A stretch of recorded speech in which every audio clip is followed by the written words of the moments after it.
Selamat Citizen semua, jumpa lagi bersama gue di channel Agung K3 aku. Citizen, apakah sudah ada yang pernah ketemu sertifikat K3 palsu?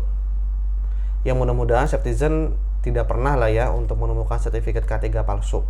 Nah, cuma kita sebagai orang K3 harus bisa mengecek mana sertifikat K3 yang asli dan mana sertifikat K3 yang palsu. Karena apa? Karena sertifikat K3 itu menentukan kompetensi dari seseorang. Jadi kalau misalnya seseorang punya kompetensi misalnya operator forklift tapi dia menggunakan sertifikat palsu, kan itu sangat bahaya ya. Bisa jadi dia sebenarnya nggak bisa forklift, cuma dia punya sertifikat palsu yang akhirnya kita minta dia untuk bekerja sebagai operator forklift. Ya, gue sendiri punya pengalaman menemukan sertifikat K3 palsu. Nah, gue akan cerita kepada Citizen semua. Cuma sebelum gue cerita terkait dengan sertifikat K3 palsu, silakan Citizen untuk subscribe channel ini, kemudian juga di like videonya, kemudian juga berikan komentar untuk bertanya, menambahkan informasi, ataupun ingin menyanggah informasi yang gue berikan. Citizen semua terkait dengan sertifikat K3 palsu. Jadi gue punya cerita sendiri ya. Pada saat itu di bulan Februari 2020 ada kontraktor yang mengajukan beberapa orang untuk bekerja di ruang terbatas. Nah, di tempat gua yang lama itu kalau bekerja di ruang terbatas itu dia harus menunjukkan sertifikat K3 Confined Space ya, atau bisa disebut juga sebagai petugas K3 ruang terbatas. Nah, gue penasaran nih ya, kalau kelihatannya dari luar nih orangnya tidak meyakinkan ya. Jadi hal ini memancing gue untuk menggali lebih lanjut ya. Sebenarnya sertifikat K3-nya ini asli atau enggak. Ada 8 cara yang gue lakukan untuk menentukan sertifikat yang dia pegang itu asli atau enggak.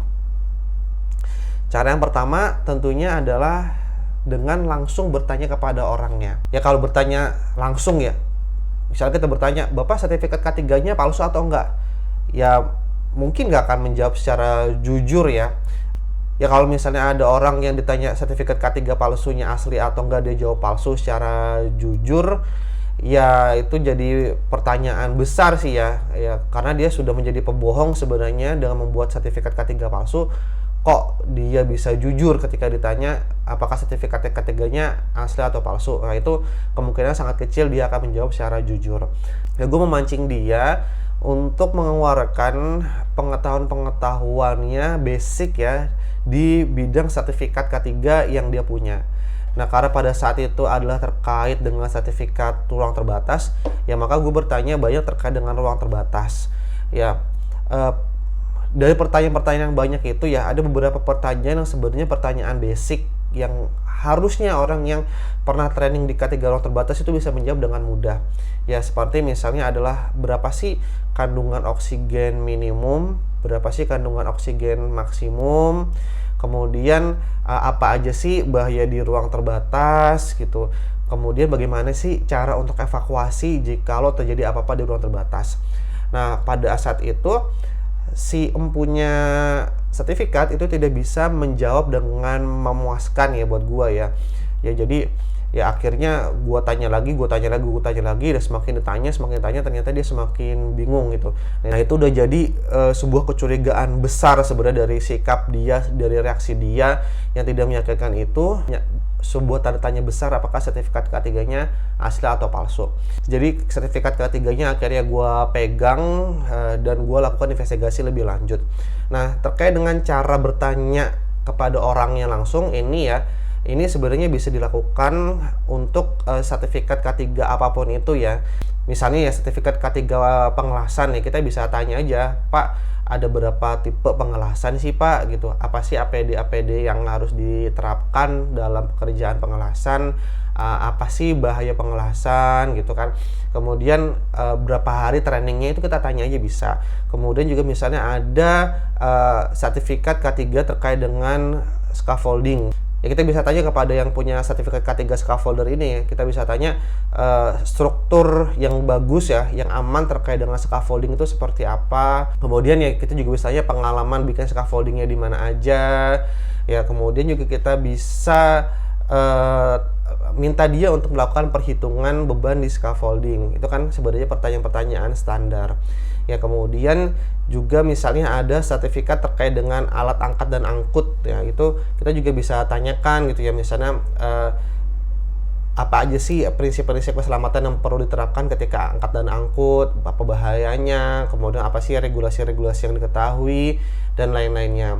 Nah, jika lo memang tidak bisa menjawab ya, itu kita bisa lakukan investigasi lebih lanjut seperti yang gue lakukan. Nah, kemudian ya, itu yang pertama ya. Yang kedua ya, setelah gue pegang sertifikatnya, akhirnya gue cari sertifikat K3 Confined Space yang asli. Pada saat itu memang perusahaan gue yang lama tuh punya sertifikat K3 Confined Space yang memang asli. Gue tahu trainingnya di mana, dan itu untuk rekan kerja gue yang satu departemen. Jadi gue tahu persis itu asli ya. Nah, kemudian gue bandingkan gitu ya, ternyata ditemukan banyak sekali perbedaannya gitu, baik dari sisi kertasnya, kemudian dari sisi tulisannya, ya kemudian juga dari sisi warna sertifikatnya, kemudian juga cap tanda tangannya juga berbeda gitu, kelihatan banget cetakannya. Nah, lanjut ya, kita bisa mengeksplor lebih lanjut terkait dengan sertifikatnya. Ya, lanjut kita bisa mengeksplor lebih lanjut terkait dengan sertifikatnya apakah asli atau palsu. Ya, kita bisa melihat di nomor serinya. Nah, ini kita bisa lihat adalah sertifikat K3 palsunya. Ya, Citizen kita bisa lihat di pojok kanan atas itu ada nomor seri, tulisannya adalah no.SER.60009-PAALT-PAALT-10-10/2018. Nah, sekilas kita tidak menemukan ada yang mencurigakan dari nomor seri ini.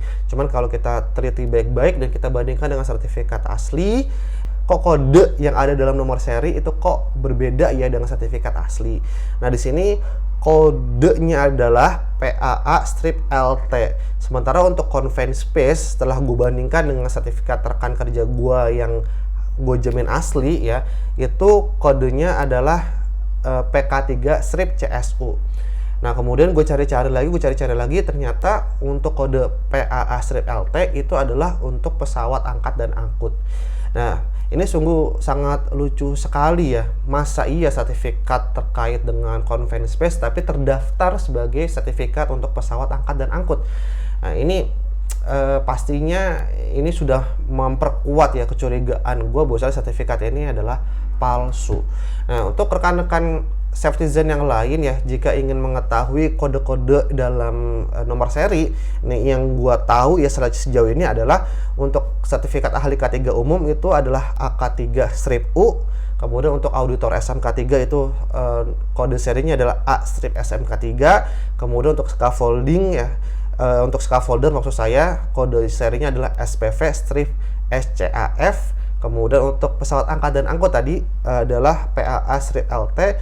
Kemudian untuk Confined Space yang tadi juga sudah dijelaskan adalah PK3-CSU. Lanjut ke cara yang keempat ya. Setelah gua tanya orangnya, kemudian gua juga lihat bandingkan dengan sertifikat asli, kemudian gua juga cek di nomor serinya. Kemudian penyelidikan gua berlanjut kepada bahasa Inggris dari sertifikat K3 Confined Space yang gue curigai palsu. Kemudian juga gue pernah juga menemukan sertifikat lain di mana terjemahan Kementerian Tenaga Kerja itu diterjemahkan menjadi Industry of Manpower of the Republic of Indonesia. Sayang gue nggak mau foto pada saat itu ya tulisan yang Industry of Manpower ini gitu. Ya, bahasa Inggris merupakan yang sangat penting ya, karena untuk menerjemahkan ya dari bahasa Indonesia ke bahasa internasional sehingga bisa diketahui oleh atasan-atasan kita bahwasanya kita sudah melakukan training K3 yang benar-benar resmi gitu. Nah, kalau sedikit saja salah gitu, sedikit saja typo, maka kita patut curiga gitu. Kita patut curiga bahwasannya sertifikat ini palsu gitu, dan kita perlu telusur untuk lebih lanjut. Ya, kemudian selanjutnya yang perlu kita teliti lebih lanjut adalah terkait dengan isi sertifikatnya.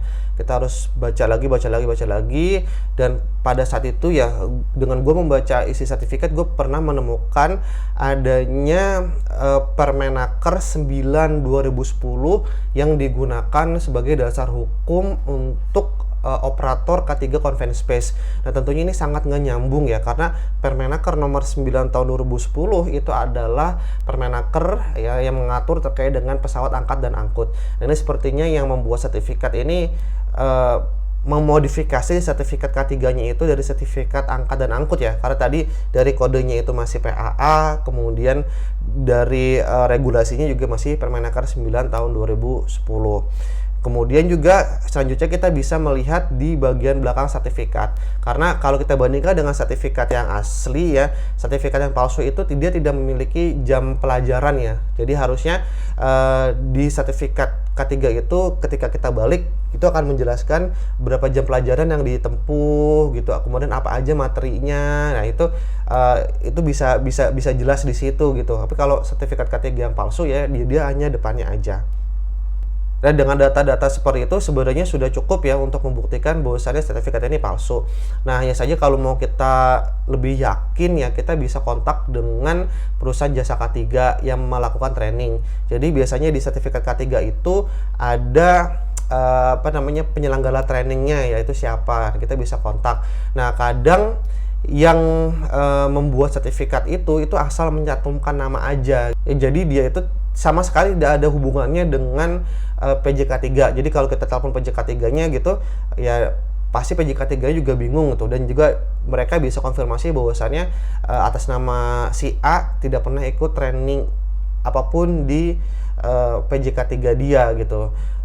Ya, pastinya karena si PJK3 itu kan dia punya list ya, punya list peserta-peserta yang pernah training sama dia. Kalau misalnya ada yang nanya ya, Mas itu kan ada barcode-nya ya di kiri bawah. Ya perlu citizen ketahui bahwasannya barcode itu sangat mudah untuk dibuat. Ya di aplikasi-aplikasi ada di Google, yang ada di Android itu gampang sekali untuk membuat barcode. Jadi itu sangat tidak spesial ya, kecuali barcode yang ada di sertifikat K3 kita itu ngelink ke URL yang ada di situs resmi dari Kementerian Tenaga Kerja. Nah, sampai saat ini tidak ada barcode yang langsung ngelink ke situs Kementerian Tenaga Kerja. Ya, kita tahu bahwasannya ada situs teman-k3.id yang diklaim sebagai database ya, database untuk personil K3, untuk PJK3. Jadi untuk mengetahui sertifikat K3 palsu atau enggak, kita bisa cek di teman-k3.id. Nah, cuman ketika gua cek di teman-k3.id itu, gua masukin nama gua masukin gue masukin tanggal lahir gue, nah itu tidak keluar sertifikat apapun gitu. Padahal gue sendiri ini sudah training AK3 umum, gue sudah training supervisor scaffolding, kemudian gue juga sudah training auditor SMK3 ya. Cuman ya sekali lagi ternyata tidak keluar. Ya tampaknya memang belum siap ya untuk untuk mempublish database personil-personil yang telah melakukan sertifikasi K3 di Indonesia. Citizen semua itu adalah 8 cara untuk mengetahui sertifikat K3 yang ada itu asli atau palsu ya. Kalau ditanya kenapa sih orang memasukkan sertifikat K3, ya jawabannya macam-macam ya. Bagi kontraktor, bagi vendor, sertifikat K3 yang palsu ini sebenarnya dia bisa menghemat jutaan rupiah yang harus mereka keluarkan untuk mentraining seseorang.